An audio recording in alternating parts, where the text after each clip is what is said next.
Hello नमस्कार दोस्तों, मैं अमृत। दोस्तों, आज की इस वीडियो में हम भारत का कोई भी एग्ज़ाम हो जिसमें इतिहास पूछे जाते हैं और प्राचीन इतिहास से रिलेटेड प्रश्न उसमें आते हैं, चाहे वो एसएससी हो, चाहे रेलवे हो, चाहे डिफेंस हो, चाहे इंडिया का कोई भी एग्ज़ाम हो। इसके अलावा आज जो है प्राचीन इतिहास हम पूरा थ्योरी करेंगे, ठीक है, और आपको समझा समझा कर हम बताते चलेंगे, ताकि अगर किसी भी प्रश्न से किसी भी तरीके से यदि प्रश्न पूछा जाए तो आप जो है उसका जवाब दे पाए, ठीक है। तो इसमें हम जो है हम थ्योरी करेंगे, ठीक है, और थ्योरी के साथ साथ जो ऑब्जेक्टिव भी जो है क्लियर होते चला जाएगा, ठीक है। तो आज हम क्या क्लियर करेंगे? भारत का प्राचीन इतिहास। चाहे वो आप एसएससी का एग्ज़ाम दे, चाहे रेलवे हो, चाहे किसी भी एग्ज़ाम दे, कोई भी एग्ज़ाम आप देते हो, इस वीडियो को आप पूरा देख लीजिए, काफ़ी है ये वीडियो। तो देखिए, भारतीय इतिहास जानने के स्रोत, यानी भारतीय इतिहास को हम कैसे जानेंगे, इसके लिए कुछ तो प्रमाण होने चाहिए हमारे पास। भारतीय इतिहास को जानने के स्रोत, प्राचीन भारतीय इतिहास को जानने के मुख्यतः 3 स्रोत हैं। अगर पूछेगा प्राचीन इतिहास जानने को कितना मुख्यतः कितने स्रोत हैं, तो मुख्यतः कितना, तो 3 स्रोत हैं। मुख्यतः कितने, तो 3 स्रोत हैं। पुरातात्विक स्रोत हो गया, साहित्यिक स्रोत और विदेशी यात्रियों का विवरण। यानी पुरातात्विक स्रोत के जरिए, साहित्यिक स्रोत के जरिए और विदेशी यात्रियों के जरिए, ठीक है, हम समझ सकते हैं ऐसे। पुरातात्विक स्रोत का मतलब क्या होता है उसको समझते हैं। पुरातात्विक स्रोत का मतलब होता है, पुरातात्विक स्रोत के अंतर्गत मुख्य रूप से अभिलेख, स्थापत्य कला, चित्रकला, मुद्राएं आदि को जो है सम्मिलित किया जाता है या शामिल किया जाता है। पुरातात्विक स्रोत में क्या है? पुरातात्विक स्रोत के अंतर्गत मुख्य रूप से अभिलेख आते हैं, स्थापत्य कला आएगा, चित्रकला, मुद्राएं आदि को जो है शामिल किया जाता है। अब जो है हम अभिलेख को देखते हैं कि अभिलेख का क्या मतलब होता है। अभिलेख जो है पुरातात्विक स्रोतों के अंतर्गत सर्वाधिक महत्वपूर्ण अभिलेख हैं। पुरातात्विक स्रोतों के अंतर्गत जो है सर्वाधिक महत्वपूर्ण यदि कोई है तो वो क्या है, तो वो जो है अभिलेख है। अभिलेखों का उल्लेख मुख्यतः शिलाओं, स्तंभों, ताम्रपत्रों आदि पर जो है होता है। अभिलेख के अध्ययन को एपिग्राफो कहा जाता है। यानी अब देखिए, अभिलेख के अध्ययन को क्या कहते हैं, तो एपिग्राफी कहा जाता है। एपिग्राफी, अभिलेख के अध्ययन को क्या बोलते हैं, तो एपिग्राफी कहा जाता है।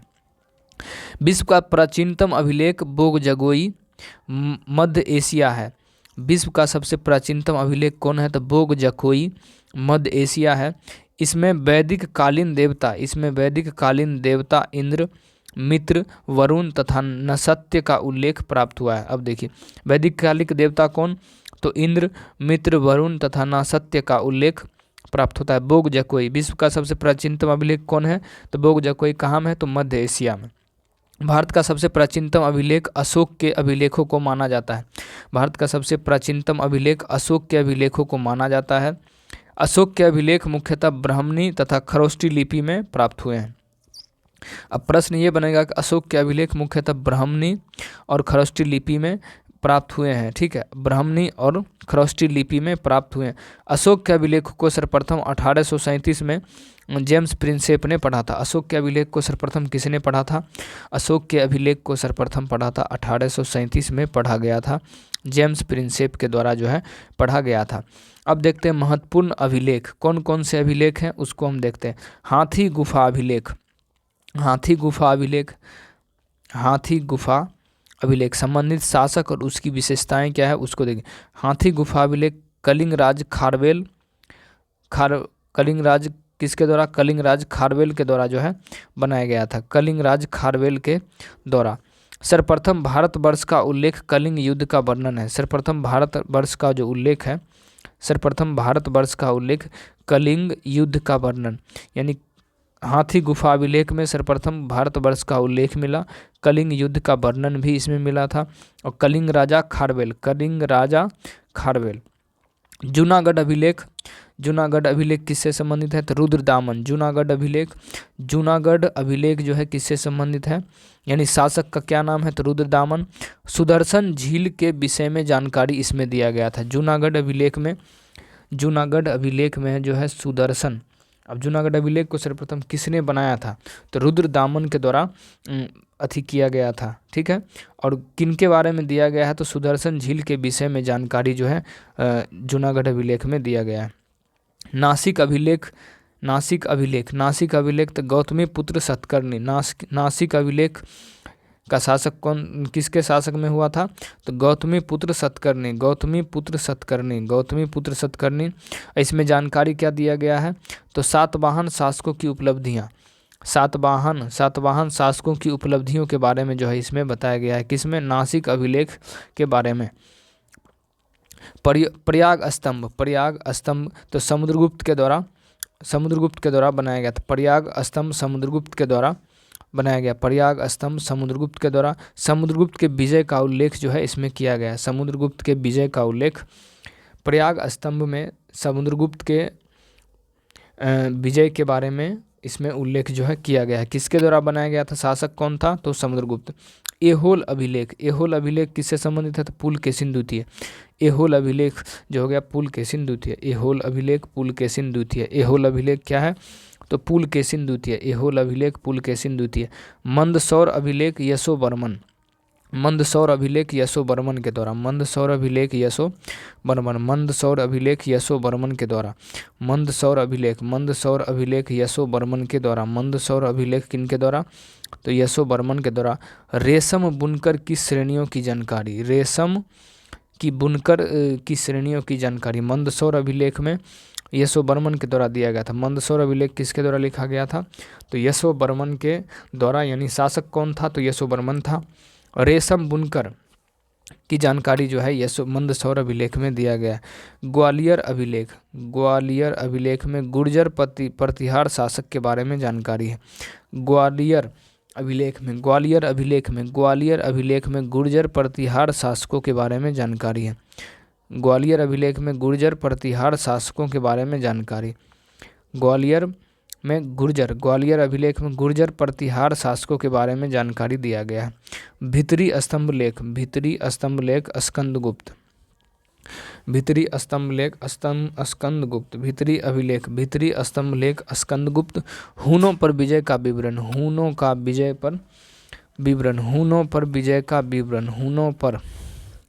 विजय का विवरण। देवारा अभिलेख कहाँ है? तो बंगाल शासक विजय सेन के बारे में।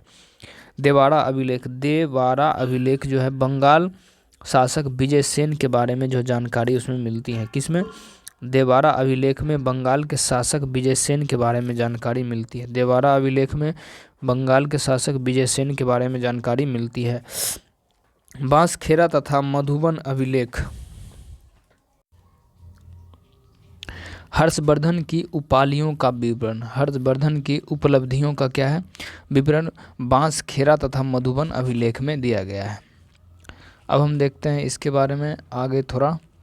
बालघाट एवं कार्ले अभिलेख, बालघाट एवं कार्ले अभिलेख जो है किसके द्वारा? तो सातवाहन के शासकों की उपलब्धियों के बारे में है उसमें। बालघाट एवं कार्ले अभिलेख क्या है? सातवाहन शासकों की उपलब्धियाँ, सातवाहन शासकों की उपलब्धियां के बारे में उसमें बताया गया है। अयोध्या अभिलेख शुंग शासकों की उपलब्धि के बारे में है उसमें। अयोध्या अभिलेख में शुंग शासकों की उपलब्धियां। और भरहुत अभिलेख में शुंग शासकों द्वारा निर्मित किया गया है। भरहुत अभिलेख शुंग शासकों द्वारा निर्मित किया गया है। भरहुत अभिलेख शुंग शासकों द्वारा निर्मित। एरन अभिलेख भानुगुप्त अभिलेख, सती प्रथा का पहला लिखित साक्ष्य मिलता है। एरन अभिलेख में सती प्रथा का पहला लिखित साक्ष्य मिलता है। एरन अभिलेख में सती प्रथा का पहला लिखित साक्ष्य मिलता है। एरन अभिलेख में सती प्रथा का पहला लिखित साक्ष्य मिलता है। एरन अभिलेख में भानुगुप्त। अब देखिए साहित्यिक स्रोत की यदि हम बात करें तो साहित्यिक स्रोत मुख्यतः दो प्रकार के होते हैं। साहित्यिक स्रोत मुख्यतः दो प्रकार के होते हैं, धार्मिक साहित्य और लौकिक साहित्य। धार्मिक साहित्यों में वेद, पुराण, उपनिषद, आरण्यक, ब्राह्मण ग्रंथ, वेदांग, रामायण, महाभारत, बुद्ध एवं जैन साहित्य आदि शामिल है। जबकि लौकिक साहित्य में अर्थशास्त्र, अष्टाध्यायी, गार्गी संहिता, मुद्रा राक्षस, देवी चंद्रगुप्तम, मालविका अग्निमित्रम, राजतरंगिणी आदि शामिल होते हैं। विदेशी यात्रियों का विवरण की यदि हम बात करें, विदेशी यात्रियों का विवरण। भारत में आने वाले विदेशी यात्रियों लेखकों के विवरण से ही प्राचीन भारतीय इतिहास की जानकारी प्राप्त होती है। इनमें मुख्यतः यूनानी थे, जो विदेश से आए थे, यूनानी, रोमन, अरबी, चीनी सम्मिलित थे। अब देख मेगास्थनीज कहाँ थे। मेगास्थनीज को पुस्तक जो था, मेगास्थनीज की पुस्तक क्या है, का नाम क्या था, इंडिका था। मौर्यकालीन समाज व संस्कृति का उल्लेख।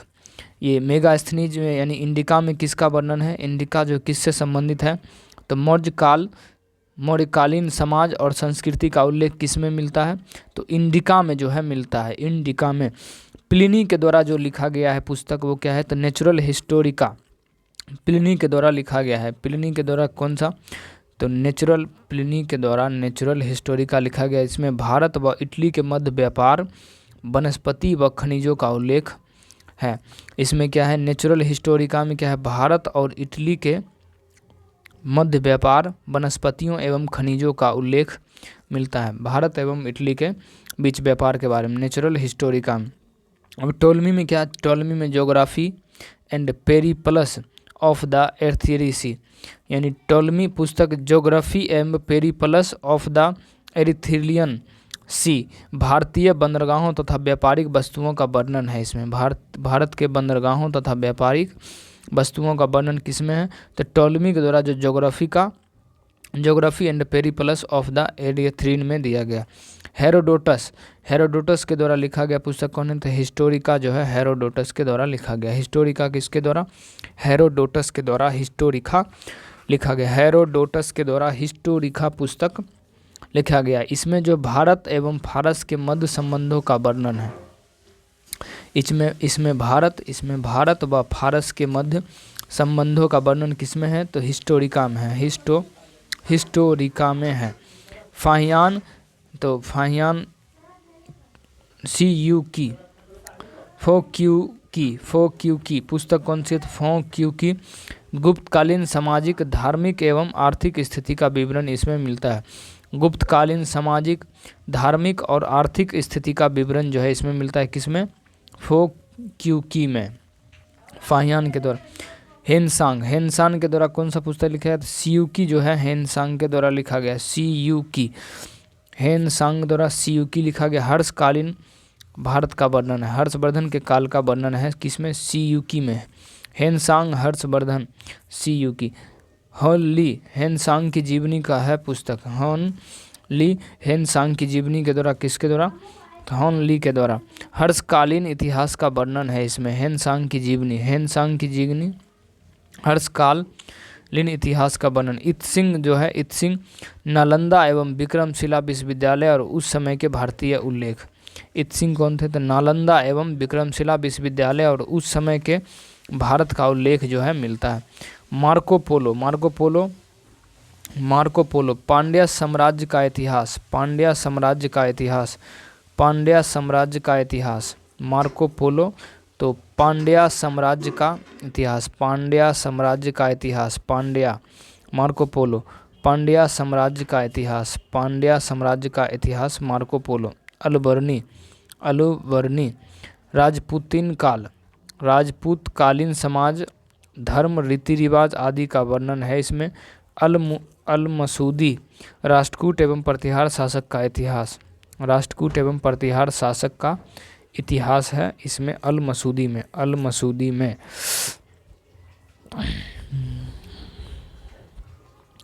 प्राचीन भारतीय इतिहास का काल, प्राचीन भारतीय इतिहास का काल विभाजन। प्राचीन भारतीय इतिहास का विशद सामग्री को इतिहासकारों ने अध्ययन की दृष्टि से 3 भागों में वर्गीकृत किया। अध्ययन की दृष्टि से प्राचीन इतिहास को कितने भागों में बांटा गया है, तो 3 भागों में। पहला जो है प्राग ऐतिहासिक काल, दूसरा आद्य ऐतिहासिक काल और ऐतिहासिक काल। प्राग ऐतिहासिक काल लिखित साक्ष्य प्राप्त नहीं होता है उसको बोलते हैं, जहाँ लिखित साक्ष्य प्राप्त नहीं हो उसको क्या बोलेंगे, प्राग ऐतिहासिक काल। आद्य ऐतिहासिक काल लिखित साक्ष्य प्राप्त परंतु अपठनीय है, पढ़ा नहीं जा सकता है। ठीक है, प्राप्त तो है लेकिन पढ़ा नहीं जा सकता। ऐतिहासिक काल में पठनीय लिखित साक्ष्य प्राप्त है, पठनीय और लिखित साक्ष्य दोनों प्राप्त है। अब देखेंगे प्राग ऐतिहासिक काल। भारत में सर्वप्रथम पाषाण कालीन सभ्यता की खोज 1863 में इस दौरान भूवैज्ञानिक रॉबर्ट ब्रूस फूट ने मद्रास के पल्लवरम मद्रास के पल्लवरम से प्रथम पुरापाषाण काल का उपकरण प्राप्त किया था। अध्ययन की दृष्टि से पाषाण काल के 3 भाग में विभाजित किया गया है। तो भारत में सर्वप्रथम पाषाणकालीन सभ्यता की खोज कब हुआ था? 1863 में हुए थे। इस दौरान भूवैज्ञानिक रॉबर्ट ब्रूस फूट ने मद्रास के पल्लवरम से प्रथम पुरापाषाण काल का उपकरण प्राप्त किया था। अध्ययन की दृष्टि से पाषाण काल के 3 भागों में विभाजित किया गया है, यानी पाषाण काल को भी 3 भागों में विभाजित किया गया है। अब देखिए पुरापाषाण काल पहला पुरापाषाण काल भारत में पुरापाषाण युगीन सभ्यता का विकास प्लेइस्टोसीन युग से हुआ है। मतलब प्लाईस्टोसीन युग से हुआ है। भारत में पुरापाषाण युगीन सभ्यता का विकास प्लाईस्टोसीन युग से हुआ है। इस काल में मानव की जीविका मुख्य आधार आखेट यानी शिकार था। इस काल में मानव की जो जीविका था, यानी पुरापाषाण काल में मानव की जो जीविका था वो मुख्य आधार आखेट यानी आखेट मतलब शिकार करना था। मध्य प्रदेश के भीमबेटका गुफाओं में इस काल के बने चित्र प्राप्त होते हैं। मध्यकाल के भीमबेटका की गुफाओं में इस काल के बने चित्र प्राप्त होते हैं। इस काल में होमो सेपियंस यानी ज्ञानी मानव का उद्भव हुआ था। यानी इस काल में होमो सेपियंस ज्ञानी मानव, होमो सेपियंस का मतलब ज्ञानी मानव का उदय हुआ था। इस काल में होमो सेपियंस ज्ञानी मानव का उदय हुआ। अब देखते हैं मध्य पाषाण काल। इस काल के पशुपालन के सबसे प्राचीनतम साक्ष्य मध्य प्रदेश के आदमगढ़ और राजस्थान के बागौर से प्राप्त हुआ। इस काल के पशुपालन के सबसे प्राचीनतम साक्ष्य मध्य प्रदेश के आदमगढ़ और राजस्थान के बागेर से प्राप्त हुआ। राजस्थान के कहाँ से? बागेर से प्राप्त हुआ है। उत्तर प्रदेश के सरायनहर महदहा नामक स्थान से मध्य पाषाण कालीन मानव स्तर पंजी प्राप्त हुए। उत्तर प्रदेश के सरायनहर महदहा नामक स्थान से मध्य पाषाण काल के अस्थि पंजर प्राप्त हुए थे। इसे भारत में मानव का कंकाल का प्रथम साक्ष्य माना जाता है। मानव के कंकाल का प्रथम साक्ष्य माना जाता है। अब देखते हैं नवपाषाण काल का। इस काल में मानव द्वारा सर्वप्रथम कृषि के साक्ष्य बलूचिस्तान के मेहरगढ़ से प्राप्त हुए थे। नवपाषाण काल में मानव द्वारा सर्वप्रथम कृषि के साक्ष्य बलूचिस्तान से मेहरगढ़ से प्राप्त हुए। इस काल में मानव जो है कृषि के साथ साथ पशुपालन की भी किया करते थे। यानी किस काल में मानव जो है कृषि के साथ साथ पशुपालन किया करते थे? तो नवपाषाण काल में। अब हम देखते हैं कुछ हड़प्पा सभ्यता के महत्वपूर्ण स्थल एवं एक मिनट थोड़ा इधर भी तो था। नवपाषाण काल, इस काल की सबसे बड़ी खोज पहिए का आविष्कार था। इस काल की सबसे बड़ी खोज किसका आविष्कार था? तो पहिए का आविष्कार जो है नवपाषाण काल का सबसे बड़ी खोज क्या था? तो पहिए का आविष्कार जो है नवपाषाण काल का सबसे बड़ी खोज था। नवपाषाण काल में ही सर्वप्रथम आग का प्रचलन हुआ था। नवपाषाण काल में ही सर्वप्रथम आग का प्रचलन हुआ था। आग का प्रचलन सर्वप्रथम कब हुआ था? तो नवपाषाण काल में आग का प्रचलन हुआ था।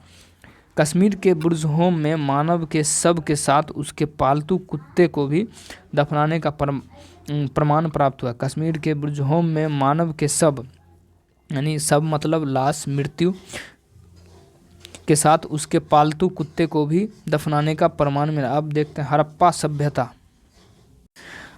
सभ्यता। ठीक है, सिंधु घाटी की सभ्यता भारत की सबसे प्राचीन सभ्यता है, जिसे हम हड़प्पा सभ्यता के नाम से जानते हैं। तो हड़प्पा सभ्यता, सिंधु घाटी की सभ्यता जो है भारत की सबसे प्राचीन यानी पुरानी सभ्यता है, जिसे हम हड़प्पा सभ्यता के नाम से भी जानते हैं। सिंधु घाटी सभ्यता का विकास सिंधु नदी व उसकी सहायक नदियों के आसपास के क्षेत्र में हुआ था, इसलिए इसे सिंधु घाटी सभ्यता का नाम दिया। इस सभ्यता के मुख्य निवासी द्रविड़ और भूमध्यसागरीय थे।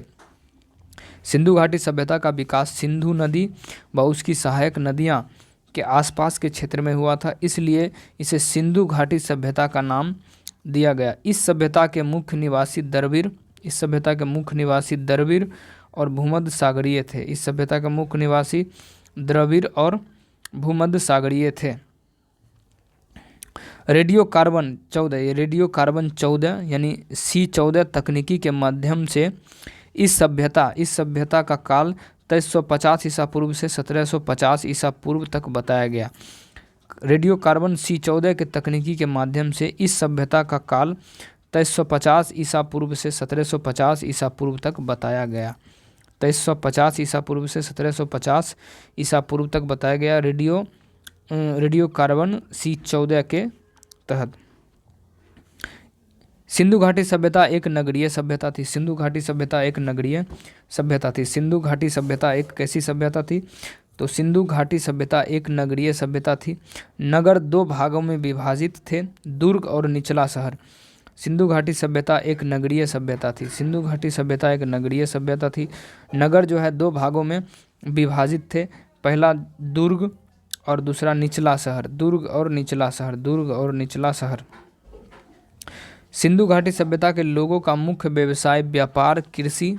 सिंधु घाटी सभ्यता के लोगों का मुख्य व्यवसाय जो था वो था व्यापार, कृषि तथा पशुपालन था। व्यापार, कृषि और पशुपालन। सिंधु घाटी सभ्यता के निवासी गेहूं, जौ, कपास, मटर, तिल, चावल, अनेक फल उगाते थे। सिंधु घाटी सभ्यता के जो लोग थे वो गेहूं भी उपजाते थे। गेहूं, जौ, कपास, मटर, तिल, चावल और अनेक फल भी जो थे वो उगाते थे। सिंधु घाटी सभ्यता के लोगों द्वारा शाकाहारी व मांसाहारी दोनों प्रकार का भोजन का प्रयोग किया करते थे। सिंधु घाटी के लोग शाकाहारी और मांसाहारी दोनों प्रकार के भोजन प्राप्त करते थे। शाकाहारी और मांसाहारी। इस सभ्यता में स्त्री और पुरुष दोनों ही आभूषण पहनते थे। इस सभ्यता में स्त्री और पुरुष दोनों ही आभूषण पहनते थे। इस सभ्यता में स्त्री और पुरुष दोनों ही आभूषण पहनते थे। हड़प्पा के मोहरों पर सबसे अधिक एवं श्रृंगी पशु का अंकन मिलता है। हड़प्पा की मोहरों पर सबसे अधिक एक श्रृंगी पशु का अंकन मिलता है। श्रृंगी पशु का अंगन मिलता है। सिंधु सभ्यता में मातृ देवी की इस उपासना की उपासना सर्वाधिक प्रचलित थी। सिंधु सभ्यता के लोग धरती के उर्वरता की देवी मानकर उसकी पूजा करते थे। वृक्ष पूजा, लिंग पूजा के प्रचलन के साक्ष्य भी सिंधु सभ्यता से ही मिलते हैं। वृक्ष पूजा एवं लिंग पूजा के प्रचलन के साक्ष्य भी सिंधु सभ्यता के लोगों से ही मिलता है। पशुओं में कुबर वाले बैल इस सभ्यता के लिए लोगों के लिए विशेष पूजनीय था। पशुओं में कुबर वाला बैल इस सभ्यता के लोगों के लिए विशेष पूजनीय था। सिंधु सभ्यता के लोग सूती एवं ऊनी वस्त्र का प्रयोग करते थे। सूती एवं ऊनी वस्त्र का प्रयोग करते थे। सूती एवं ऊनी वस्त्र का मनोरंजन के लिए मछली पकड़ना, शिकार करना, पशु पक्षियों को आपस में लड़ाना, चौपर और पासा खेलना आदि साधनों का प्रयोग करते थे। मनोरंजन के लिए मछली पकड़ना, शिकार करना, पशु पक्षियों को आपस में लड़ाना, चौपर और पासा खेलना आदि साधनों से संबंधित थे। अब हम देखते हैं हड़प्पा सभ्यता के महत्वपूर्ण स्थल और उनकी अवस्थिति। हड़प्पा जो है, एक तो ये स्थल हो गया, ये खोजकर्ता हो गया, अवस्थिति और महत्वपूर्ण खोज। हड़प्पा में जो महत्वपूर्ण खोज हुआ, जैसे ये हड़प्पा है तो हड़प्पा के लिए महत्वपूर्ण खोज और कहाँ अवस्थित है वो और खोजकर्ता कौन थे उसके बारे में दिया गया। तो पहले हम देखते हैं हड़प्पा के बारे में। थोड़ा बड़ा करना है इसे। तो देखिए हड़प्पा की खोज किसके द्वारा किया गया था? हड़प्पा की जो खोज है दयाराम साहनी द्वारा 1921 में हुआ था। हड़प्पा की खोज दयाराम साहनी के द्वारा 1921 में हुआ था। हड़प्पा कहाँ में अवस्थित? पाकिस्तान के पंजाब प्रांत में मोंटगोमरी जिले में रावी नदी के तट पर स्थित है। पाकिस्तान के पंजाब में मोंटगोमरी जिले में रावी नदी के तट पर अवस्थित है। खोज कब हुआ था? 1921 में। बलुआ पत्थर की बनी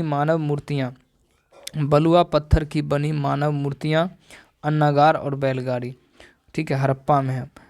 कौन? बलुआ पत्थर की बनी मानव मूर्तियाँ कहाँ से मिला है? तो हड़प्पा से बलुआ पत्थर की बनी मानव मूर्तियाँ हड़प्पा से। अन्नागार कहाँ से? तो हड़प्पा से। बैलगाड़ी हड़प्पा से। मोहनजोदारो यानी मृतकों का टीला जो है, मोहनजोदारो को मृतकों का टीला भी कहा जाता है। मोहनजोदारो को मृतकों का टीला भी कहा जाता है। मोहनजोदारो को मृतकों का टीला भी कहा जाता है। राखाल दास बनर्जी के द्वारा 1922 में, राखाल दास बनर्जी 1922 में खोज किया गया था। राखाल दास बनर्जी के द्वारा 1922 में, राखाल दास बनर्जी द्वारा 1922 में खोजा गया था। पाकिस्तान के पंजाब के प्रांत लड़काना जिले में सिंधु नदी के तट पर है। सिंधु नदी के तट पर विशाल स्नानागार, विशाल स्नानागार। मोहनजोदड़ो में कौन कौन सा विशाल स्नानागार कहाँ में है? तो मोहनजोदड़ो में। अन्नागार यहाँ भी है मोहनजोदड़ो में। कांस्य की नर्तकी की मूर्ति भी है। पशुपति महादेव का मोहर कहाँ से मिला है? विशाल स्नानागार कहाँ से मिला? मोहनजोदड़ो से। और अन्नागार कहाँ से मिला है? कांस्य की मूर्ति नर्तकी करते हुए पशुपति महादेव की मोहर, पशुपति महादेव का मोहर। दाढ़ी वाले मनुष्य की पत्थर की मूर्ति और बुने हुए कपड़े। दाढ़ी बनाने वाले मनुष्य की पत्थर की मूर्ति मोहनजोदड़ो, पशुपति महादेव की मूर्ति यानी मोहर, और बुने हुए कपड़े।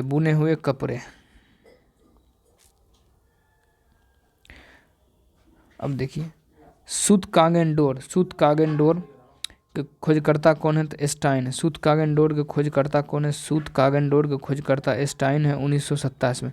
सूतकागेनडोर के खोजकर्ता स्टाइन है 1927 में। ये कहाँ में? तो पाकिस्तान के दक्षिणी पश्चिमी राज्य बलूचिस्तान में दास्त नदी के किनारे पर स्थित है। किस नदी के? दास्त नदी के किनारे है सूतकागेनडोर। हड़प्पा और बेबीलोन के बीच व्यापार का केंद्र बिंदु था। हड़प्पा और बेबीलोन के बीच का व्यापार केंद्र था। हड़प्पा और बेबीलोन के बीच का व्यापार केंद्र कौन था? तो सूतकागेनडोर। चनहुद्रो एन.जी. मजूमदार 1931 में। एन.जी. मजूमदार द्वारा 1931 में। एन.जी. मजूमदार द्वारा 1931 में खोजा गया था। एन.जी. मजूमदार 1931। एन.जी. मजूमदार 1931 में खोजा गया था। सिंधु नदी के तट पर सिंध प्रांत में मनके बनाने वाला कारखाना। चनहुद्रो मनके बनाने वाला कारखाना कौन है? तो चनहुद्रो। सिंधु नदी के तट पर सिंध प्रांत में स्थित है। चनहुद्रो की खोज 1931 में। चनहुद्रो की खोज 1931 में हुआ था। चनहुद्रो की खोज 1931 में। आमरी की खोजकर्ता कौन है? तो एन.जी. मजूमदार 1935 में। आमरी खोजकर्ता एन.जी. मजूमदार 1935। एन.जी. मजूमदार 1935। सिंधु नदी के तट पर हिरण के साक्ष्य मिले। हिरण के साक्ष्य कहाँ से मिले हैं? तो आमरी से मिले हैं। आमरी। कालीबंगा खोजकर्ता कौन? तो अरविंद घोष। कालीबंगा के खोजकर्ता तो घोष 1953 में खोजा गया था। घोष के द्वारा कालीबंगन का खोजकर्ता कौन है? तो घोष 1953 में। राजस्थान में घग्गर नदी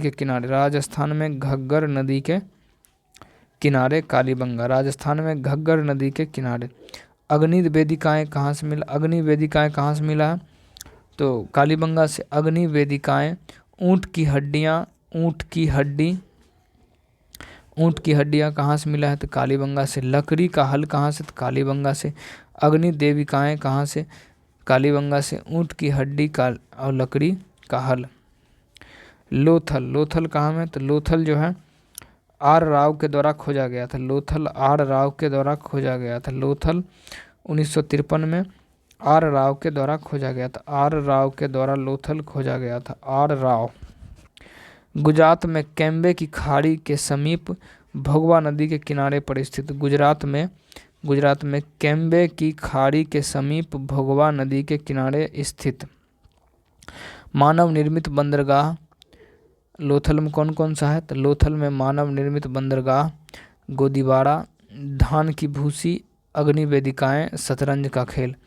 धान की भूसी, अग्नि वेदिकाएँ और शतरंज का खेल कहाँ से, तो ये जो है लोथल से। मानव निर्मित बंदरगाह कहाँ से, तो लोथल से। गोदीबाड़ा कहाँ से, तो लोथल से। धान की खेती यानी भूसी, धान की भूसी कहाँ से प्राप्त हुए, तो ये लोथल से। और अग्नि वेदिकाएँ और शतरंज का खेल लोथल से। Surkotada JP Joshi 1964, Surkotada JP Joshi 1964, JP Joshi 1964 Gujarat में है। सुरकोटदा गुजरात में, सुरकोटदा कहाँ में, तो गुजरात में है। घोड़े की हड्डियाँ और मनका, घोड़े की हड्डियाँ और मनका बनावली, बनावली कहाँ में, तो बनावली जो है कहाँ में है, तो हरियाणा, बनावली हरियाणा। आर.एस. बिष्ट 1974 और जेपी जोशी 1967 से 68 को खोजकर्ता। बनावली आर.एस. बिष्ट 1974 और जेपी जोशी 1968 से 68 खोजकर्ता। हरियाणा के हिसार जिले में स्थित है बनावली। मन के जौ, यहाँ से क्या क्या मिला है, तो मन का जौ, हड़प्पा, पूर्व हड़प्पा संस्कृतियों के साक्ष्य मिले हैं। धौलावीरा कहाँ, धौलावीरा आर.एस. बिष्ट, आर.एस.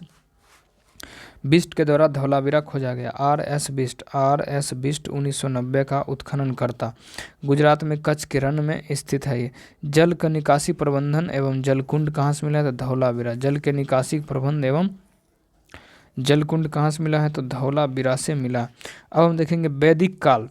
वैदिक काल,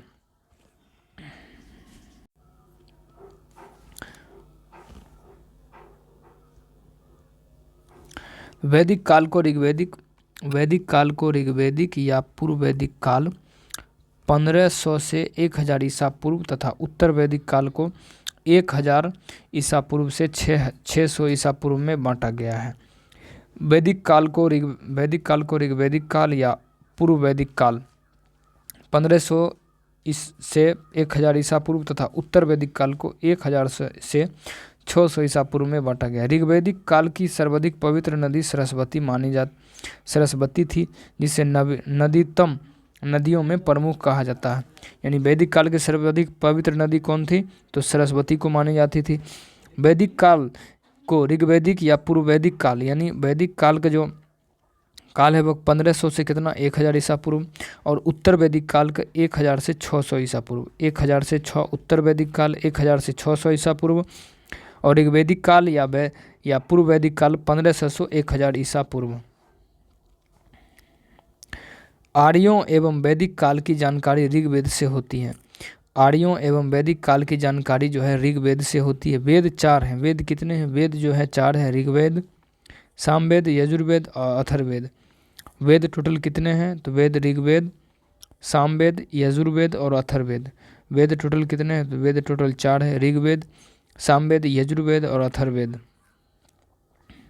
वैदिक साहित्यों का सही क्रम क्या है, वैदिक साहित्यों का सही क्रम, वैदिक साहित्यों का सही क्रम क्या है, तो वैदिक संहिता ब्राह्मण, आरण्यक, उपनिषद। वेदांग जो है 6 हैं। वेदांग टोटल कितने हैं, तो वेदांग टोटल कितने हैं, तो 6 हैं। देखिए वैदिक साहित्यों का सही क्रम क्या है, तो पहला सबसे आएगा वैदिक संहिता, उसके बाद ब्राह्मण, उसके बाद आरण्यक एवं उपनिषद। वेदांग टोटल कितने हैं, तो वेदांग जो है टोटल कितने हैं, तो वेदांग टोटल 6 हैं। पहला शिक्षा, उसके बाद कल्प, उसके बाद व्याकरण। शिक्षा, कल्प, व्याकरण, निरुक्त, ज्योतिष और छंद। शिक्षा, कल्प और व्याकरण, निरुक्त, ज्योतिष और छंद। SKVNJC, शिक्षा, कल्प, व्याकरण, निरुक्त, ज्योतिष और छंद। ठीक है। 6 वेदांग। चारों वेदों को सम्मिलित रूप से संहिता कहते हैं। चारों वेदों को सम्मिलित रूप को क्या कहते हैं, संहिता कहते हैं। चारों वेदों को सम्मिलित रूप से क्या कहते हैं, तो संहिता कहते हैं। चारों वेदों के सम्मिलित रूप को संहिता कहा जाता है। चारों वेदों को सम्मिलित रूप से संहिता कहलाता है। ऋग्वेद, सामवेद और यजुर्वेद को वेद त्रयी या त्रयी कहा जाता है। ऋग्वेद, सामवेद और यजुर्वेद, ऋग्वेद, सामवेद और यजुर्वेद को वेद त्रयी कहा जाता है। वेद त्रयी यानी 3। उत्तर वैदिक कालीन सभ्यता की जानकारी यजुर्वेद से। उत्तर वैदिक कालीन सभ्यता की जानकारी यजुर्वेद से। यजुर्वेद, सामवेद, अथर्ववेद, ब्राह्मण ग्रंथ, आरण्यक एवं उपनिषद से प्राप्त होता है। उत्तर वैदिक कालीन सभ्यता, उत्तर वैदिक कालीन सभ्यता की जानकारी यजुर्वेद से, सामवेद से, अथर्ववेद से, ब्राह्मण ग्रंथ से, आरण्यक ग्रंथ एवं उपनिषद ग्रंथ से प्राप्त जो है होता है। वेदों में सर्वाधिक महत्वपूर्ण ऋग्वेद है। वेदों में जो सबसे ज़्यादा महत्वपूर्ण है वो क्या है, तो वो जो है ऋग्वेद है। वेदों में सर्वाधिक महत्वपूर्ण क्या है, तो ऋग्वेद है, और सबसे प्राचीन वेद भी है। सबसे प्राचीन वेद कौन है, तो ऋग्वेद। इसमें 10 मंडल हैं। ऋग्वेद में कितने मंडल हैं, ऋग्वेद में जो है टोटल 10 मंडल है, 1028 सूक्त है। ऋग्वेद का 9वां मंडल सोम को समर्पित है। ऋग्वेद का 9वां मंडल सोम को समर्पित है, सोम को समर्पित है। अस्तो माँ सद्गमय वाक्य ऋग्वेद से लिया गया। अस्तो माँ सद्गमय वाक्य ऋग्वेद से लिया गया है। गायत्री मंत्र ऋग्वेद के 3रे मंडल से उल्लेखित है। अस्तो माँ सद्गमय के ऋग्वेद से लिया गया। गायत्री मंत्र 3रे मंडल से उल्लेखित है, 3रे मंडल से उल्लेखित है। इसकी रचना विश्वामित्र ने किया था। गायत्री मंत्र की रचना विश्वामित्र के द्वारा किया गया था। गायत्री मंत्र की रचना विश्वामित्र ने किया था, विश्वामित्र के द्वारा किया गया था। छंदोग्य उपनिषद में केवल 3 आश्रमों का उल्लेख किया गया। छंदोग्य उपनिषद में केवल 3 आश्रमों का उल्लेख किया गया है, जबकि चारों आश्रम का उल्लेख सर्वप्रथम जवालोपनिषद में किया गया है। छंदोग्य उपनिषद में केवल 3 आश्रमों का उल्लेख किया गया है, जबकि चारों आश्रम का उल्लेख सर्वप्रथम जवालोपनिषद में किया गया। ऋग्वेदिक कालीन वर्ण व्यवस्था व्यवसाय पर आधारित थी। ऋग्वेदिक कालीन वर्ण व्यवस्था व्यवसाय पर आधारित थी। ऋग्वेद से बढ़ई, रथकार, बुनकर, चर्मकार, कारीगर आदि शिल्पकार की जानकारी प्राप्त होती है। ऋग्वेद से जो है बढ़ई की जानकारी, बढ़ई, रथकार, बुनकर, चर्मकार, कारीगर आदि शिल्पकार की जानकारी प्राप्त होती है। ऋग्वेद में प्रमुख व्यवसायियों का उल्लेख प्राप्त है। ऋग्वेद में प्रमुख व्यवसायियों का उल्लेख जो है प्राप्त है होता है। तक्षण यानी बढ़ई, तक्षण यानी बढ़ई के बारे में बताया गया। तक्षण यानी बढ़ई। धातुकर्मी, ठीक है, धातुकर्मी मतलब धातु का कार्य करने वाले यानी स्वर्णकार, स्वर्णकार। चर्मकार, चर्मकार का मिलता है। वाय यानी जुलाहे, वाय यानी जुलाहे। कुंभकार यानी कुलाल, कुंभकार यानी कुलाल आदि। ऋग्वेद के सर्वप्रमुख देवता इंद्र है। ऋग्वेद के सर्वप्रमुख देवता कौन है, तो इंद्र है। ऋग्वेद के सर्वप्रमुख देवता कौन है, तो इंद्र है। ऋग्वेद के सर्वप्रमुख देवता कौन है, इंद्र है। इसे पुरंदर कहा गया है। यह बादल एवं वर्षा का देवता है, इसे पुरंदर कहा गया। ऋग्वेद में इंद्र की स्तुति 250 सूक्त है। ऋग्वेद में इंद्र की स्तुति 250 सूक्त है, 250 सूक्त है। ऋग्वेद में इंद्र की स्तुति 250 सूक्त है, 250 सूक्त है, 250 सूक्त है। ऋग्वेद में इंद्र की स्तुति में 250 सूक्त हैं टोटल। ऋग्वेद में इंद्र की स्तुति में 250 सूक्त हैं, 250 सूक्त हैं, 250 सूक्त हैं। उत्तर वैदिक काल में सर्वश्रेष्ठ देवता, उत्तर वैदिक काल में सर्वश्रेष्ठ देवता, उत्तर वैदिक काल में सर्वश्रेष्ठ देवता के रूप में इंद्र के स्थान पर प्रजापति को सर्वोच्च स्थान मिला है। इंद्र के स्थान पर किसको मिला है, तो प्रजापति को सर्वोच्च स्थान मिला है। यजुर्वेद में व्रीहि, धान, यव, जौ, मान, उड़द और मुद्ग, मूंग, गोधूम, गेहूँ, मसूर आदि अनाजों का वर्णन मिलता है। अथर्ववेद में सर्वप्रथम नहरों का उल्लेख मिलता है। अथर्ववेद में नहरों का उल्लेख मिलता है। अथर्ववेद में नहरों का उल्लेख मिलता है। अथर्ववेद में नहरों का उल्लेख मिलता है। और यजुर्वेद में ब्रह्मी यानी धान को क्या कहा जाता है, तो ब्रीहि, जौ को यव, मान जो है उड़द होता है, उड़द क्या होता है, मान, और मूंग यानी मुदग, और गोधूम यानी गेहूँ यजुर्वेद में। मसूर आदि अनाजों का वर्णन मिलता है। अथर्ववेद में सर्वप्रथम नहरों का उल्लेख है। निष्क, शतमान, पाद, कृष्णाल आदि माप की विभिन्न इकाइयों थी। द्रोण अनाज मापने के लिए प्रयुक्त किए जाते थे। अनाज मापने के लिए प्रयुक्त जो है किए जाते थे। मोक्ष की चर्चा सर्वप्रथम उपनिषद में मिलती है। मोक्ष की चर्चा सर्वप्रथम उपनिषद में मिलती है। पुनर्जन्म की अवधारणा बृहदारण्यक उपनिषद में मिलता है। मोक्ष की चर्चा उपनिषद में मिलता है। पुनर्जन्म की अवधारणा बृहदारण्यक उपनिषद में मिलता है। निष्काम कर्म के सिद्धांत का प्रतिपादन सर्वप्रथम ईशो उपनिषद में मिलता है। निष्काम कर्म के सिद्धांत का प्रतिपादन जो है ईशोप उपनिषद में किया गया। यम और नचिकेता का संवाद कठोप उपनिषद में मिलता है। यम और नचिकेता का संवाद, यम और नचिकेता का संवाद कठोप उपनिषद में मिलता है।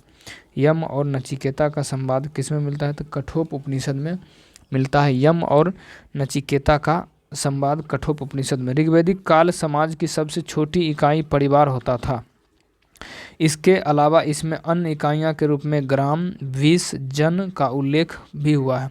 ऋग्वैदिक काल में सबसे छोटी इकाई परिवार होता था। इसके अलावा इसमें अन्य इकाइयों के रूप में ग्राम, विष, जन का उल्लेख भी मिलता है। ऋग्वैदिक कालीन आर्यों की अर्थव्यवस्था का मुख्य आधार पशुचारण था। ऋग्वैदिक कालीन आर्यों की अर्थव्यवस्था का मुख्य आधार पशुचारण था।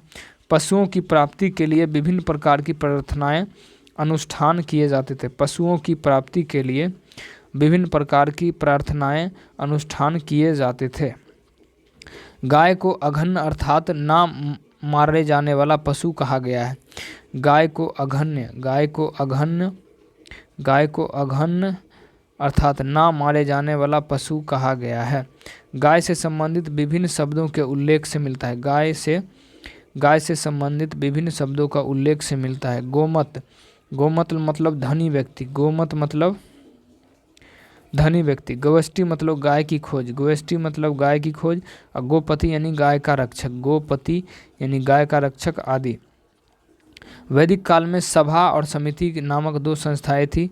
सभा श्रेष्ठ एवं संभ्रांत लोगों की संस्था थी और समिति सामान्य जनता प्रतिनिधियों की करती थी।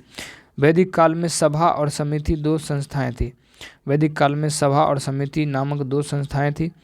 सभा श्रेष्ठ एवं संभ्रांत लोगों की संस्था थी और समिति सामान्य जनता की प्रतिनिधि करती थी। समिति के अध्यक्ष को ईशान कहा जाता था। समिति के अध्यक्ष को ईशान कहा जाता था। यह राजा को चुनने एवं पदच्युत करने का कार्य करती थी। अथर्ववेद में सभा और समिति को प्रजापति दो पुत्रियां कहा जाता है। अथर्ववेद में सभा और समिति को प्रजापति की दो पुत्रियां कहा गया है। वेदों के ब्राह्मण, आरण्यक और उपनिषद। वेदों के ब्राह्मण, आरण्यक और उपनिषद यानी वेद, ब्राह्मण को, आरण्यक, उपनिषद, उपवेद, प्रवर्तक के बारे में जो हम देखेंगे। ऋग्वेद के जो ब्राह्मण है वो कौन है? ऋग्वेद के ऐतरेय ब्राह्मण और कौस्तकीय ब्राह्मण।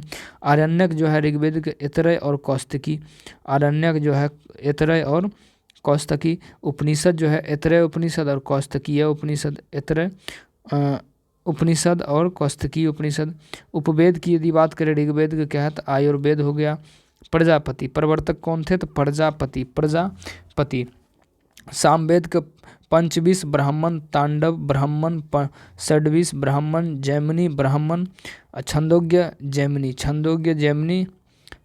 जैमिनी और उपनिषद जो है छंदोग्य उपनिषद, कनोप उपनिषद और गंधर्व वेद। उपवेद क्या है? सामवेद का क्या है? तो उपवेद। सामवेद का गंधर्व है। सामवेद का जो उपवेद है वो है गंधर्व। और ऋग्वेद का क्या है? तो आयुर्वेद। प्रवर्तक कौन है? तो नारद। प्रवर्तक है सामवेद का नारद। यजुर्वेद जो है तैतरीय ब्राह्मण, शतपथ ब्राह्मण। और आरण्यक क्या है? बृहदारण्यक, तैतरीय रण्यक। श्वेताश्वतरोपनिषद, बृहदारण्यक उपनिषद, ईशोपोपनिषद, मैत्रेय उपनिषद, कठोपनिषद और तैतरेय उपनिषद। धनुर्वेद होता है। यजुर्वेद का धनुर्वेद और सामवेद का गंधर्व वेद। नारद है उसके अध्यक्ष। विश्वामित्र हो गया यजुर्वेद का। अथर्ववेद का गौपथ ब्राह्मण, मुंडकोपनिषद, प्रश्नोपनिषद और मुंडकोपनिषद। शिल्पवेद और विश्वकर्मा।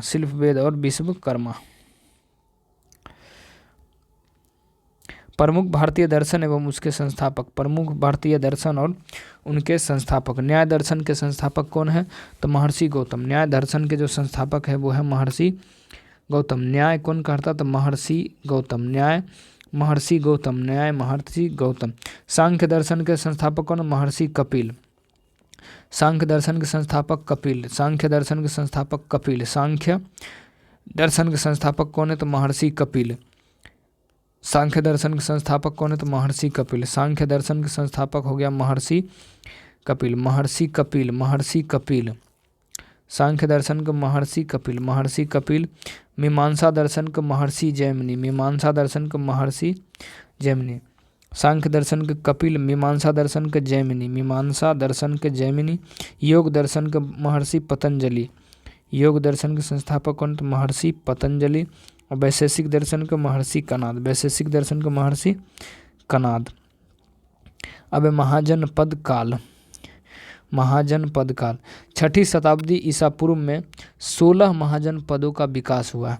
6ठी शताब्दी ईसा पूर्व में 16 महाजनपदों का विकास हुआ था। इसका उल्लेख बौद्ध ग्रंथ अंगुत्तर निकाय और जैन ग्रंथ के भगवती सूत्र में किया गया है। 16 महाजनपदों में मगध सर्वाधिक शक्तिशाली था। 16 महाजनपदों में मगध सर्वाधिक शक्तिशाली था। बुद्धकालीन 4 शक्तिशाली राजतंत्र कौशल, बुद्धकालीन 4 शक्तिशाली इन राजतंत्र कौशल, मगध, वत्स और अवंती। कौशल, मगध, वत्स और अवंती। कौशल, मगध, वत्स और अवंती। गणतंत्रीय राज्य। बुद्ध के समय 10 गणतंत्र राज्य थे। बुद्ध के समय 10 गणतंत्र राज्य थे, जिसमें 8 वज्जी संघ के तथा 2 मल्ल संघ के अंतर्गत आते थे। बुद्ध काल का सर्वाधिक बड़ा व शक्तिशाली वैशाली लिच्छवी, बुद्ध काल बड़ा और शक्तिशाली वैशाली लिच्छवी गणराज्य था। 10 गणतंत्र राज्य निम्न हैं। 10 गणतंत्र राज्य कौन कौन से थे? तो वो थे कपिलवस्तु शाक्य, सुमार, गिरे के मग, अलक्कम बुली और केशपुतकलाम, रामग्राम के कोलिये, कुशीनारा के मल्ल, पावा के मल्ल, पिपलीवन के मोरिया और वैशाली के लिच्छवी और मिथिला के विदेह। मिथिला के कौन थे? विदेह, मिथिला के विदेह। अब देखते हैं हम जैन धर्म के संस्थापक जो है, जैन धर्म के संस्थापक इसके प्रथम तीर्थंकर ऋषभदेव थे। जैन धर्म के संस्थापक और इसके प्रथम तीर्थंकर ऋषभदेव थे। महावीर स्वामी जैन धर्म के 24वें एवं अंतिम तीर्थंकर थे। यानी अंतिम तीर्थंकर कौन थे? तो महावीर स्वामी 24वें तीर्थंकर भी थे, ठीक है, और अंतिम थे। महावीर का जन्म 540 ईसा पूर्व में कुंडग्राम वैशाली में हुआ था। महावीर के बचपन का नाम वर्धमान था। इनके पिता सिद्धार्थ। महावीर का जन्म 540 ईसा पूर्व में कुंडग्राम वैशाली में हुआ था। महावीर के बचपन का नाम वर्धमान था। इनके पिता सिद्धार्थ ज्ञात्रक कुल के मुखिया थे और माता तिरसला लिच्छवी राजा के चेटक की बहन थी। और माता तिरसला लिच्छवी राजा चेटक की बहन थी। 30 वर्ष की आयु में गृह त्याग। 30 वर्ष की आयु में गृह त्याग के बाद 12 वर्ष की कठोर तपस्या के बाद महावीर को जाम्बिक ग्राम के समीप ऋजुपालिका नदी के तट पर साल वृक्ष के नीचे कैवल्य यानी सर्वोच्च ज्ञान की प्राप्ति हुआ था। कैवल्य प्राप्त हो जाने के बाद महावीर जिन यानी विजेता, अरहत यानी पूज्य, निर्ग्रंथ यानी बंधनहीन कहलाए थे। बौद्ध साहित्य में महावीर को निगंठ एवं नाथपुत्र कहा गया है। बौद्ध साहित्य में महावीर को निगंठ एवं नाथपुत्र, बौद्ध साहित्य में महावीर को निगंठ एवं नाथपुत्र कहा गया। महावीर ने अपना उपदेश प्राकृतिक यानी अर्धमगधी भाषा में दिया। महावीर ने अपना उपदेश प्राकृत भाषा में दिया था। किस भाषा में? महावीर ने अपना उपदेश प्राकृत भाषा में दिया था। महावीर ने अपना उपदेश प्राकृतिक भाषा यानी अर्धमगधी भाषा में दिया था। महावीर ने अपना उपदेश प्राकृत यानी अर्धमगधी भाषा में दिया था। महावीर के प्रथम अनुयायी उनके दामाद जमाली के बने। महावीर के प्रथम अनुयायी उनके दामाद जमाली बने। प्रथम जैन भिक्षुनी नरेश दधिवाहन की पुत्री चंपा थी। प्रथम जैन भिक्षुनी नरेश दधिवाहन की पुत्री चंपा थी। जैन धर्म के त्रिरत्न। जैन धर्म के 3 रत्न थे: सम्यक श्रद्धा, सम्यक ज्ञान और सम्यक आचरण। जैन धर्म के त्रिरत्न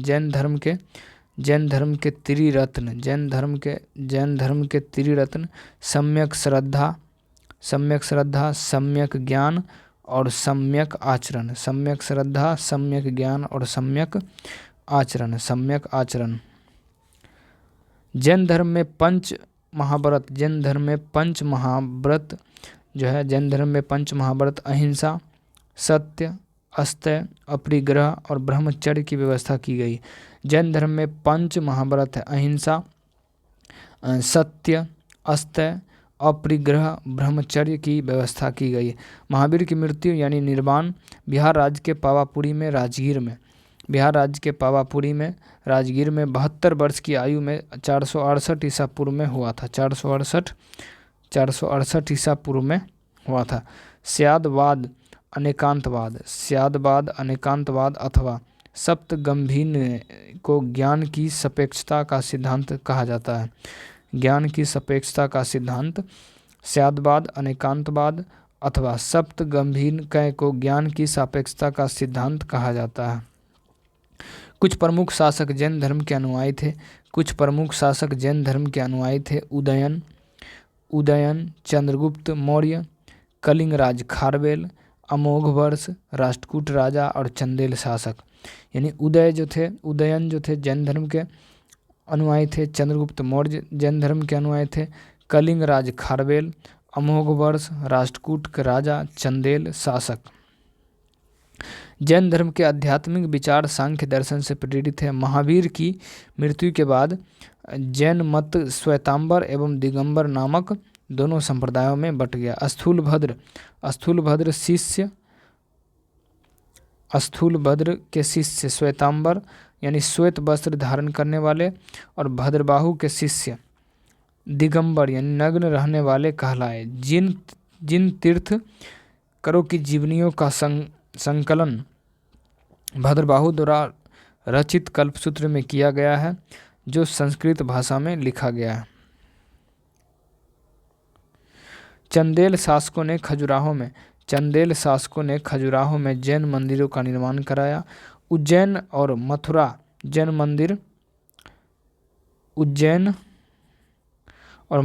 मंदिर जैन धर्म के प्रसिद्ध केंद्र थे।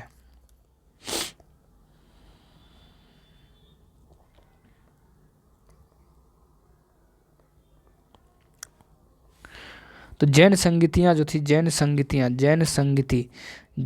ये है संगीति, वर्ष, स्थल, अध्यक्ष और कार्य।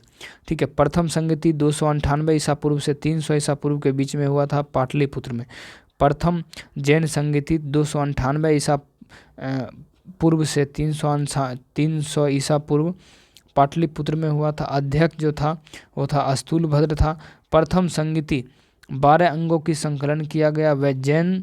वह जैन धर्म के 2 भागों में विभाजन श्वेतांबर और दिगंबर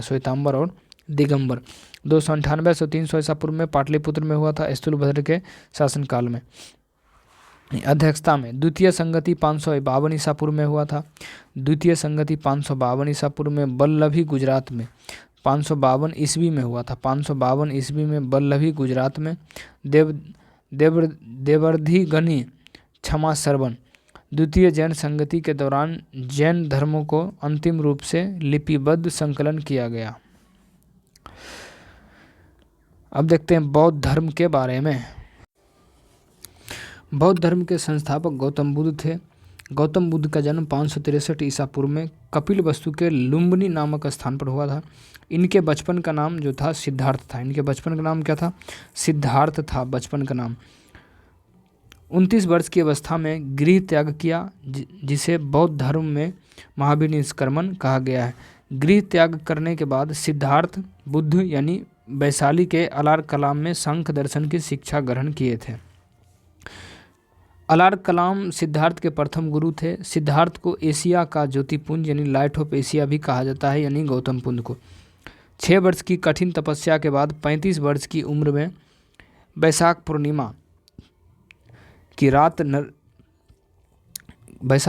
की रात फल्गु नदी के किनारे पीपल वृक्ष के नीचे सिद्धार्थ को ज्ञान की प्राप्ति हुआ।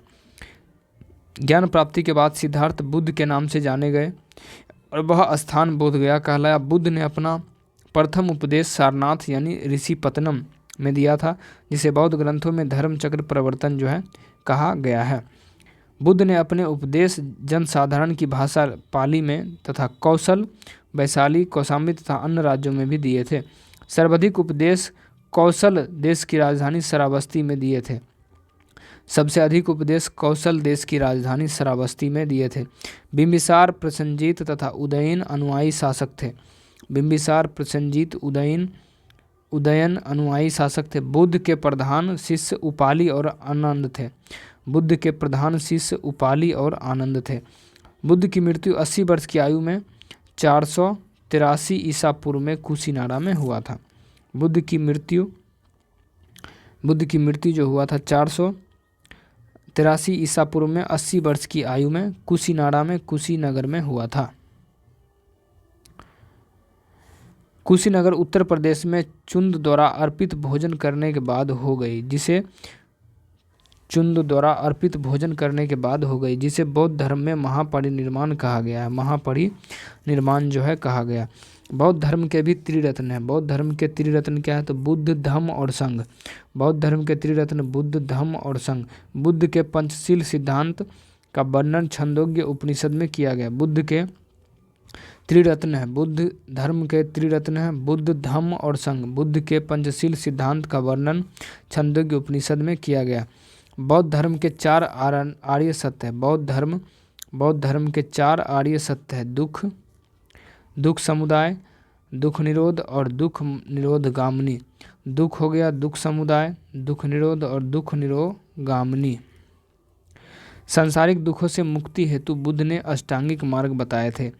सम्यक दृष्टि, सम्यक संकल्प, सम्यक वाणी, सम्यक कर्मांत, सम्यक आजीव, सम्यक व्यायाम और सम्यक स्मृति और सम्यक समाधि। बुद्ध की मृत्यु के बाद उनकी शिक्षा को संकलित कर 3 भागों में बांटा गया था। इन्हीं को त्रिपिटक कहा जाता है। जैसे विनय पिटक संबंधी नियम तथा आचार की शिक्षा से, सुत्त पिटक धार्मिक सिद्धांत तथा अभिधम्म पिटक यानी दार्शनिक सिद्धांत। सुत्त पिटक को बौद्ध धर्म का एनसाइक्लोपीडिया कहा जाता है। सुत्त पिटक को बौद्ध धर्म का एनसाइक्लोपीडिया भी कहा जाता है। बौद्ध संघ का संगठन गणतांत्रिक आधार पर हुआ था। संघ में प्रविष्टि होने को उपसंपदा कहा जाता था। चतुर्थ बौद्ध संगति के बाद बौद्ध धर्म हीनयान और महायान को 2 संप्रदाय में विभाजित हो गया।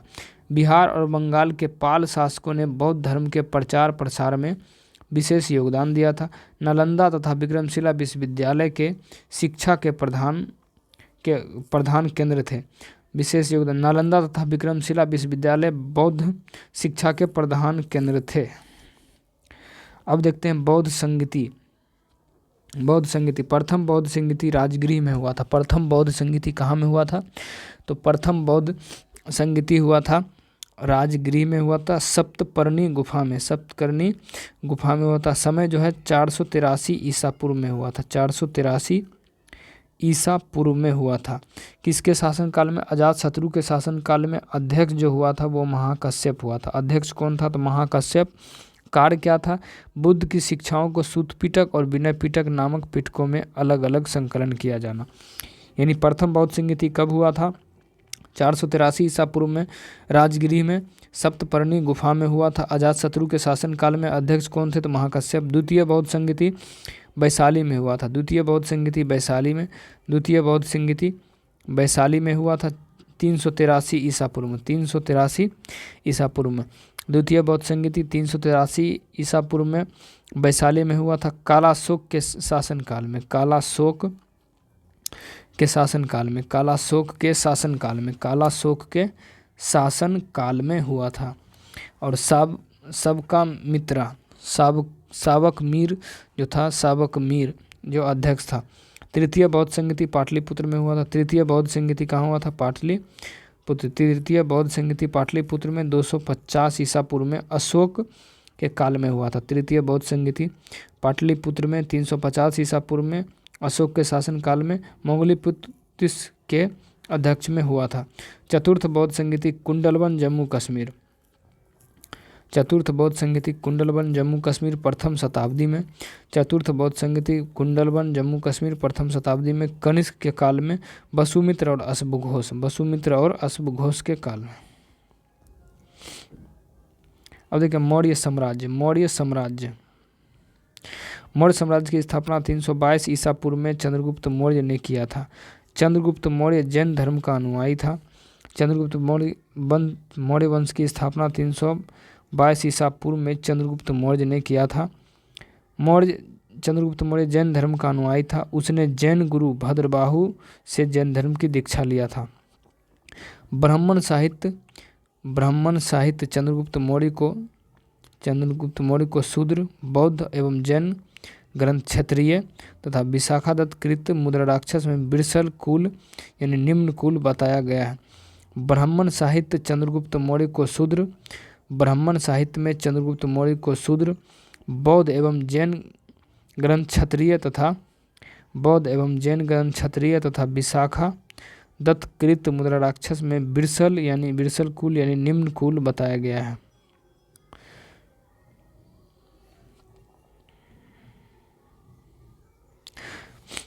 चंद्रगुप्त मौर्य को स्ट्रेबो एवं जस्टिन ने चंद्रगुप्त मौर्य को स्ट्रेबो एवं जस्टिन ने सेंड्रोकोटस, चंद्रगुप्त मौर्य को स्ट्रेबो एवं जस्टिन ने सेंड्रोकोटस, एरियन तथा प्लूटार्क ने एंड्रोकोटस तथा फिलार्कस ने सेंड्रोकोटस कहा। चंद्रगुप्त मौर्य 305 ईसा पूर्व में यूनानी शासक सेल्यूकस निकेटर को हराया। चंद्रगुप्त ने 305 ईसा पूर्व में यूनानी शासक सेल्यूकस निकेटर को हराया। सेल्यूकस निकेटर ने युद्ध की संधि शर्तों के अनुसार 4 प्रांतों में काबुल, गंधार, हेरात, मकरान चंद्रगुप्त मौर्य को दिए और बदले में चंद्रगुप्त ने सेल्यूकस को 500 हाथी उपहार में दिए। सेल्यूकस को 500 हाथी उपहार में दिए, 500 हाथी उपहार में दिए थे। चंद्रगुप्त मौर्य और सेल्यूकस के बीच हुए युद्ध का वर्णन एपियायानानस ने किया है। चंद्रगुप्त मौर्य और सेल्यूकस के बीच युद्ध का वर्णन एपियायानस ने किया है। चंद्रगुप्त मौर्य के दरबार में सेल्यूकस निकेटर का राजदूत मेगास्थनीज आया था। यह भारत आने वाला प्रथम राजदूत था। उसने अपनी पुस्तक इंडिका में मौर्य साम्राज्य का वर्णन किया था। चंद्रगुप्त मौर्य के दक्षिण विजय की जानकारी तमिल ग्रंथ अहुनानूर और मुर्नानूर तथा अशोक के अभिलेख से मिलता है। चंद्रगुप्त ने अपना अंतिम समय कर्नाटक के सरबनबेलगोला नामक स्थान पर बिताया। चंद्रगुप्त मौर्य की मृत्यु 298 ईसा पूर्व में सरबनबेलगोला में उपवास द्वारा हुआ। चंद्रगुप्त मौर्य का उत्तराधिकारी बिंदुसार था। यूनानी लेखकों ने बिंदुसार को अमित्रघात, वायु पुराण में भद्रसार तथा जैन ग्रंथों में सिंहसेन कहा गया। बिंदुसार आजीवक समुदाय का अनुयायी था। स्ट्रेबो के अनुसार सीरिया के राजा एंटियोकस ने बिंदुसार के दरबार में डायमेकस नामक राजदूत भेजा था। एथीनियस के अनुसार बिंदुसार ने सीरिया के शासक एंटियोकस प्रथम से मीठी मदिरा, सूखे अंजीर एवं एक दार्शनिक भेजने की मांग की थी। बिंदुसार के दरबार में 500 सदस्य वाली एक मंत्रिपरिषद था, जिसका प्रधान कहला। बिंदुसार के बाद अशोक मगध का शासन बना। बिंदुसार के बाद अशोक मगध का शासन बना। मस्की, निट्टूर, उद्योगलम एवं गुर्जर अभिलेख में अशोक का नाम अशोक मिलता है। शेष अभिलेखों में देवनापिया, देवाना एवं पियादिस कहा गया। पुराणों में अशोक को अशोकवर्धन कहा गया है। अशोक ने अपने अभिषेक के 8वें वर्ष लगभग 261 ईसा पूर्व में कलिंग पर आक्रमण किया और कलिंग की राजधानी तोसली पर अधिकार कर लिया।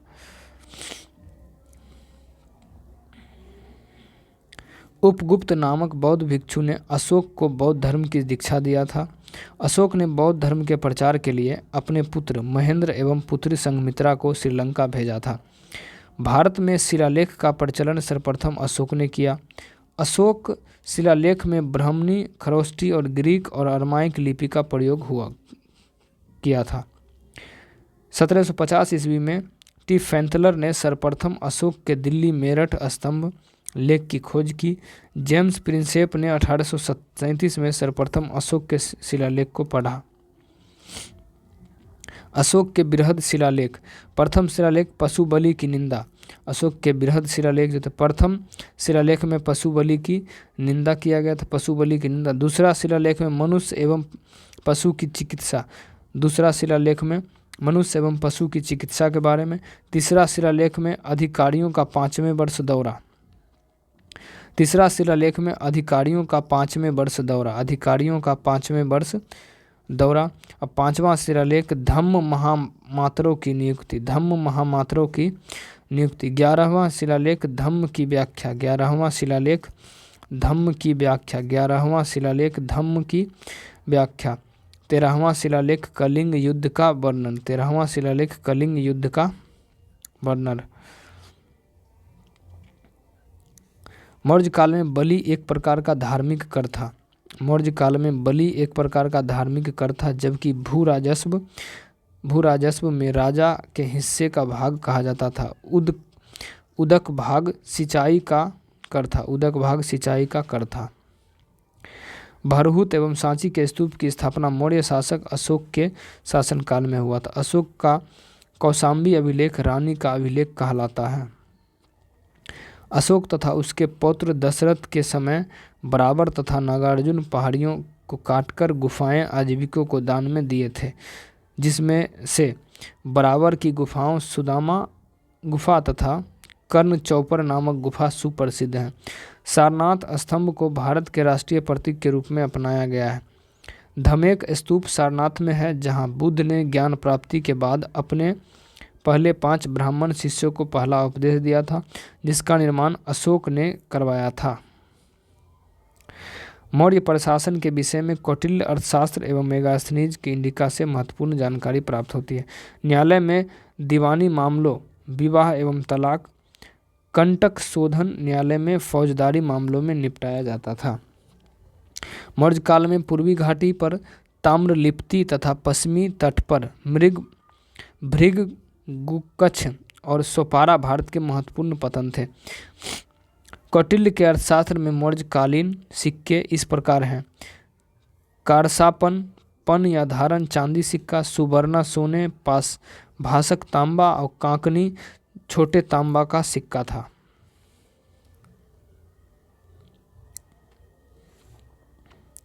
प्रमुख भारतीय विद्वान और उनके संरक्षक जो थे उनके बारे में। प्रमुख भारतीय विद्वान और उनके संरक्षक। कौटिल्य के संरक्षक कौन था? कौटिल्य के चंद्रगुप्त मौर्य। चंद्रगुप्त मौर्य अश्वघोष का कनिष्क था। अश्वघोष का कनिष्क था। नागार्जुन का कनिष्क था। चरक का कभी कनिष्क था। अश्वघोष का कनिष्क, नागार्जुन का कनिष्क और चरक का कनिष्क। हरिसेन का संरक्षक समुद्रगुप्त था। हरिसेन का समुद्रगुप्त। बाणभट्ट का हर्षवर्धन और चंद्रवदयी के पृथ्वीराज चौहान। कालिदास के चंद्रगुप्त विक्रमादित्य। अब देखते हैं गुप्त एवं गुप्तोत्तर काल। गुप्त वंश का संस्थापक श्री गुप्त था। चंद्रगुप्त प्रथम गुप्त वंश का वास्तविक संस्थापक माना जाता है। गुप्त वंश का संस्थापक श्री गुप्त था। चंद्रगुप्त प्रथम गुप्त वंश का वास्तविक संस्थापक माना जाता है। इसने लिच्छवी राजकुमारी देवी से विवाह किया, महाराजा धीराज की उपाधि धारण किया। गुप्त संवत की शुरुआत गुप्त वंश में सर्वप्रथम चंद्रगुप्त प्रथम ने रजत यानी चांदी के सिक्के जारी किए थे। चंद्रगुप्त प्रथम का उत्तराधिकारी समुद्रगुप्त ने आर्यावर्त के 9 शासकों और दक्षिणावर्त के 12 शासकों को पराजित किया। विंसेंट स्मिथ ने अपनी रचना अर्ली हिस्ट्री ऑफ इंडिया में समुद्रगुप्त को भारत का नेपोलियन कहा है। गुप्तकालीन प्रसिद्ध मंदिर, गुप्तकाल के जो प्रसिद्ध मंदिर थे वो कौन थे? गुप्तकालीन प्रसिद्ध मंदिर, विष्णु मंदिर तिगवा मध्य प्रदेश में, विष्णु मंदिर तिगवा मध्य प्रदेश, विष्णु मंदिर तिगवा मध्य प्रदेश में है। विष्णु मंदिर कहाँ है? तिगवा मध्य प्रदेश। शिव मंदिर कहाँ है? भूमरा में, मध्य प्रदेश में। शिव मंदिर में भूमरा मध्य प्रदेश, शिव मंदिर भूमरा मध्य प्रदेश। पार्वती मंदिर नचना कठपुरा मध्य प्रदेश में, पार्वती मंदिर नचना कठपुरा मध्य प्रदेश में। दशावतार मंदिर देवगढ़ उत्तर प्रदेश, देवगढ़ उत्तर प्रदेश। शिव मंदिर कहाँ है? खोह मध्य प्रदेश में, शिव मंदिर खोह मध्य प्रदेश। और भीतर गांव मंदिर कहाँ है? कानपुर उत्तर प्रदेश में है। समुद्रगुप्त का दरबारी कवि हरिसेन था, जिसने सांस्कृतिक प्रयाग प्रशस्ति की रचना की। प्रयाग प्रशस्ति से समुद्रगुप्त ने विजयों के उपलक्ष्य में अश्वमेध यज्ञ कराया था। समुद्रगुप्त ने विजयों के उपलक्ष्य में अश्वमेध यज्ञ करवाया था। समुद्रगुप्त विष्णु का उपासक था। वह संगीतज्ञ, कवि, विद्या का संरक्षक तथा उसके सिक्कों पर वीणा बजाते हुए दिखाया गया है। समुद्रगुप्त का उत्तराधिकारी चंद्रगुप्त द्वितीय था। उसने वैवाहिक संबंध और विजय दोनों से साम्राज्य का विस्तार किया। चंद्रगुप्त प्रथम के अन्य नाम देवगुप्त, देवराज, देवश्री तथा उपाधियों और विक्रमांक, विक्रमादित्य और परम भागवत आदि था।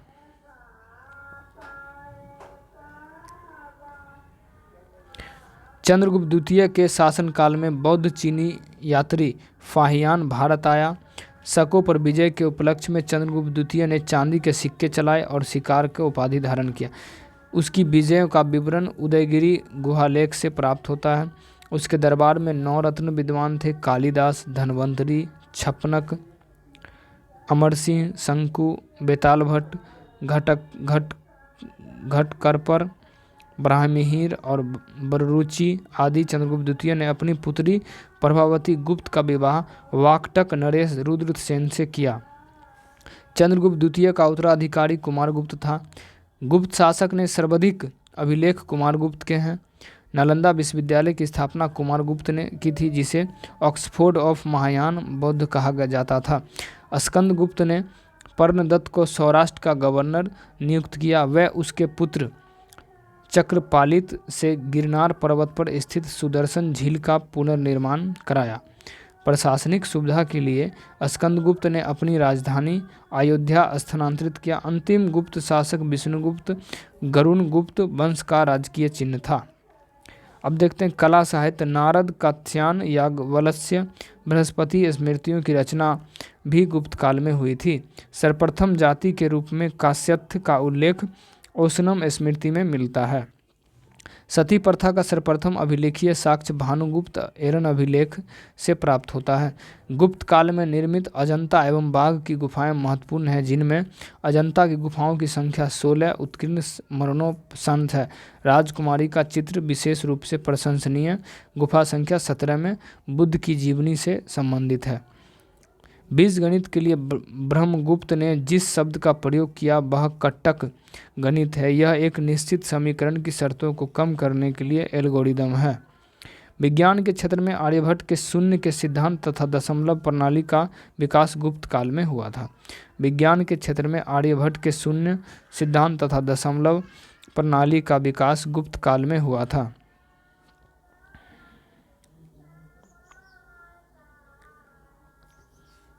गुप्तकालीन साहित्यिक रचनाएं: ऋतुसंहार, मेघदूत, कुमार संभवम, रघुवंशम, मालवी कवनित्रम और अभिज्ञान शाकुंतलम, विक्रम भयंकर ये कालिदास की रचना है।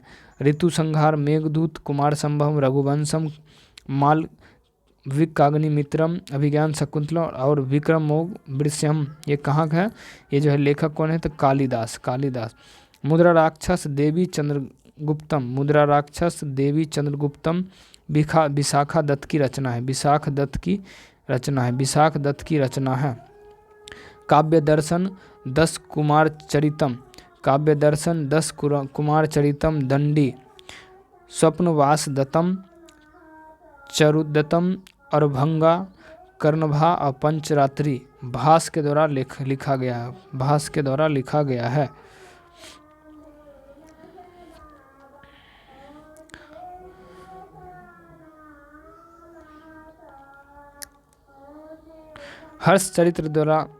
हर्षचरित या कादम्बरी किसने लिखा? तो बाण भट्ट ने लिखा है हर्षचरित या कादम्बरी।